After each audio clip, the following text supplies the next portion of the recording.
The Pentagon and the intelligence community are more forcefully investigating the possibility that adversaries could use the novel coronavirus as a bioweapon, according to defense and intelligence officials, in a shift that reflects the national security apparatus' evolving understanding of the virus and its risks. Officials emphasized that the change does not mean they believe the virus was purposefully created to be weaponized. The intelligence community is still investigating the virus' potential origins, but there is currently no hard intelligence or scientific evidence to support the theory that it spread from a lab in China, people briefed on the matter said. Meanwhile, the intelligence community has also begun gaming out the potential for bad actors to weaponize the virus, particularly against high-level targets, and the Defense Department has recently shifted its focus toward monitoring the possibility more closely, said three people familiar with the matter. The Pentagon's Chemical and Biological Defense Program, which plays a key role in executing the DoD strategy for countering weapons of mass destruction, continues to support DHA, HHS and FEMA COVID-19 countermeasures like testing, vaccines, masks, mask filters, and screening machines, said Pentagon spokesman Lieutenant Colonel Mike Andrews. This includes over $150 million of CBDP investments in diagnostics, vaccines, therapeutics, and modeling capabilities, he said. Andrews declined to comment on whether DoD is investigating the possibility of hostile actors weaponizing the virus. It's not clear what led to the increased focus on the risks of COVID-19 weaponization, for example, whether officials received intelligence indicating a heightened threat. A defense official said the weaponization risk still seems to be a lower-risk concern, with the primary questions revolving around the virus origins and what the Chinese government knew about it early on. But former senior Pentagon officials said that a coordinated planning effort is typically implemented for any particular threat vector, including the potential deployment of a bioweapon, and that the threats posed by the novel coronavirus should not be any different. A bioweapon isn't something that looks like a munition, it's just a pathogen, said Andy Weber, who served as Assistant Secretary of Defense for Nuclear, Chemical and Biological Defense Programs under President Obama. In its natural state, the current virus could be used as a bioweapon by less sophisticated groups. Or, for a nation-state with a more advanced biological weapons program, this virus could be given enhanced characteristics.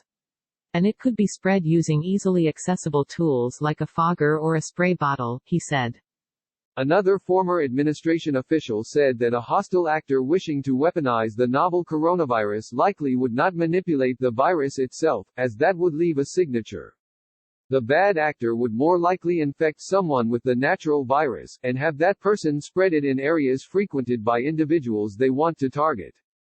The rapid spread of COVID-19 among the crew of the USS Theodore Roosevelt shows the danger. An outbreak of the virus has temporarily crippled the nuclear-powered aircraft carrier in the middle of a Pacific deployment, knocking it out of service for weeks, infecting the ship's captain and spawning a crisis that has rippled all the way up the Navy chain of command.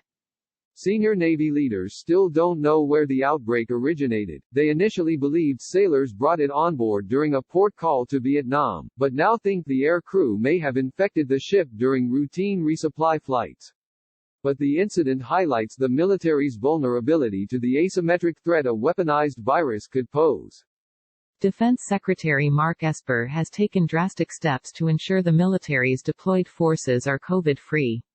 In March, he issued a 60-day moratorium on all international and domestic troop travel, delaying deployments and temporary duty assignments. Service members deploying overseas or coming home must do some form of 14-day quarantine. This includes submarine crews and special operations units. But Esper has also acknowledged the limitations.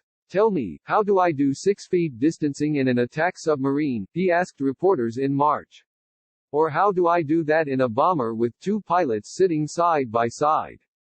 Weber, now a senior fellow at the Council on Strategic Risks, noted that the risk of coronavirus being repurposed as an offensive weapon increases as more is learned about the disease, which is likely one reason why the national security community has begun to take the possibility seriously. In terms of bioterrorism, COVID is very accessible, he said. Samples are available all over the world. Another former senior Pentagon official, who requested anonymity to discuss bioweapon response efforts, said they would typically involve engaging with allies and partners to talk about either a real or a potential threat vector, the targeting of individual officials of significance across key countries, and Defense Department force protection. Operational options would then be considered and gamed out, the official said. Biodefense experts say the risk of COVID-19 being weaponized on a large scale is low given its highly infectious nature that would likely backfire on any group trying to spread it. But that hasn't stopped bad actors from trying. According to a warning the FBI sent local police agencies last month, members of extremist groups are encouraging one another to spread the virus, if contracted, through bodily fluids and personal interactions, read a bulletin to law enforcement obtained by ABC. Separately, an administration official told Politico last month that the prospect of intentional exposure targeting U.S. government employees is a concern, and noted that the Defense Department has imposed a lot of travel restrictions, despite a certain amount of exposure being inevitable. Adversaries only have to observe the havoc that this pandemic is wreaking to know that if they wanted to launch a bio attack, it could do a lot of damage, said Weber. It also provides the added benefit of some plausible deniability. There is obviously the potential blowback on your own population, but depending on the adversary, they may just not care.